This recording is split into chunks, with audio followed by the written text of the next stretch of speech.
So today I'm taking down a protective style that I've had in for a total of 4 months, 1 week. I can explain. Actually, I can't, but just try not to judge. My hair is literally, look at this. Look at these.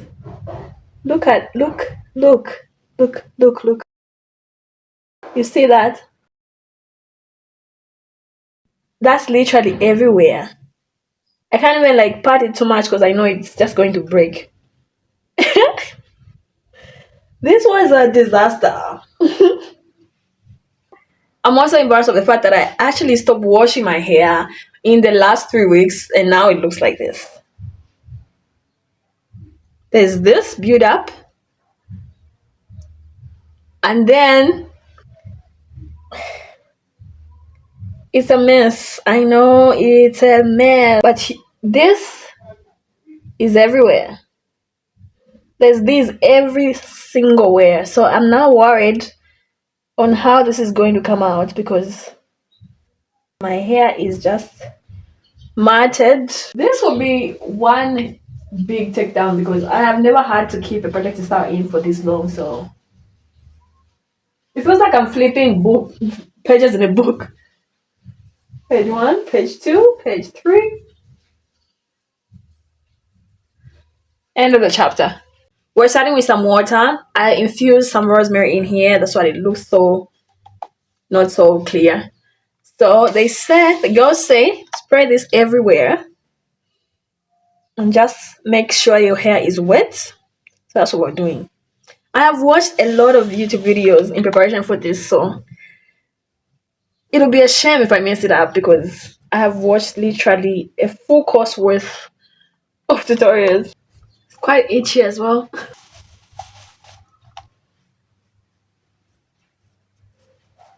I really hope I learn my lesson and never do this again. I don't regret the protective style, I just regret not having washed my hair for this long. So I hope I do better next time.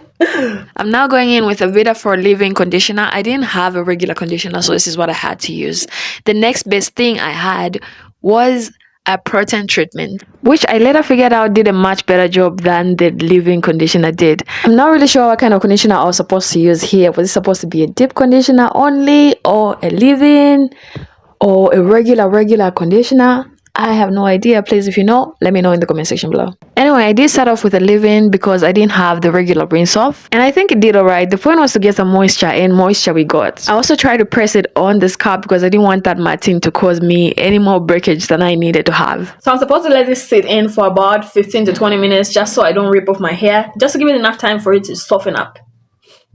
And I'm going to put this over it to help with the process.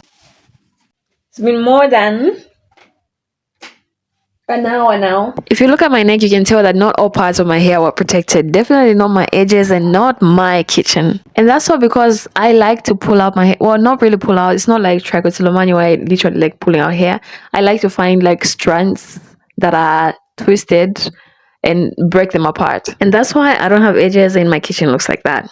But let's move on. Despite not knowing what I was actually supposed to use, I think the leave-in did an okay job. I just constantly had to keep on spraying some water and then work it in, and sometimes also reapply. Taking down the braid itself wasn't really an issue, it's everything else that came after. The hair was so matted, I spent about 5 times what it took me to take down the braid on like 1/4 of each section. It was so time consuming. If you are so impatient, you could literally just rip through your hair and just be like, bruh, I can't do this anymore. It was so time consuming. And for some reason, I thought I would do this while standing. After this one corner, I was like, where's the chair, please? I need to sit down. I feel like the longer you leave your protective style in, the longer it's going to take for you to take it down, and also the more matted it's going to be. So just keep that in mind as you're preparing to stretch that 3 months into 4 months or 5 months. Prepare your muscles.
In other places where it was too matted, I had to reapply the conditioner and also spray some water to just make it a little more easier to work with. And as a person that hasn't really developed a great relationship with her hair when it comes to detangling, this experience was really testing me. I initially intended to keep this hairstyle in for a month, but after a month, I was like, let's try 2. After 2, I was like, we can do 3. After 3, I was like, let's do 4. And I wish I didn't do that because my longest protective style before this one was always a month. Only a month, and to jump from a month to 4, that was a stretch. All I'm doing here is just running my fingers through. This helps pull out the shed hair and also gets me ready to start detangling.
All throughout, I began with finger detangling, and after I was done, I went on to use a white tooth comb. I only did that after I finger detangled, and I was satisfied that I have done enough. And the way I knew that was if I couldn't feel any tangles or any knots as I moved my fingers through. And that is why the girls keep telling us finger detangling is very important. I get the hype and I understand its importance. I'm just not sure I have the patience for it. But I see what it's doing for all the girls' hair. The thickness, the retention. I feel like once you've mastered like a really, really good way of taking down your hair, you can grow your hair to lengths you can never imagine. This is the work. The actual growth is not really your business. Because I neglected this hair for almost half a year and it still grew with barely moisturizing and barely oiling my scalp or my hair. Don't get me wrong, I still think that those things are important for healthy hair growth, because just because your hair is long doesn't mean it's healthy. So my aim going forward is to not neglect my hair, to wash and moisturize and oil when needed, because if I'm being honest, this was some sort of neglect. At some point, this stopped being a protective style and it was just like something I don't want to deal with at the moment. And that's why I just kept pushing my take down further into the future. And if you're wondering how I went about my day with my hair looking like this, I just wore head wraps. I have only worn head wraps since October last year to now. That's 10 months. I didn't do any wigs, just head wraps. And that's because I noticed sometime around September last year, I began leaning towards wearing wigs so often. They were my go-to. And whenever that happens, I try to just like put a pause on it and just give it a rest. You know, just so I'm not trapped into feeling like I need a wig. So I kind of just give myself a break from time to time. And this one lasted 10 months, the longest offer, and still going. I have a question for the girls that keep saying they do not use combs, they just finger detangle. Like, do you also just finger detangle after a protective style that is this long, or is finger detangling only for times when your protective style is maybe like 1 month? Because how do you deal with these bits at the end, the tangles at the end? Like, is it all just finger detangling and then that's it?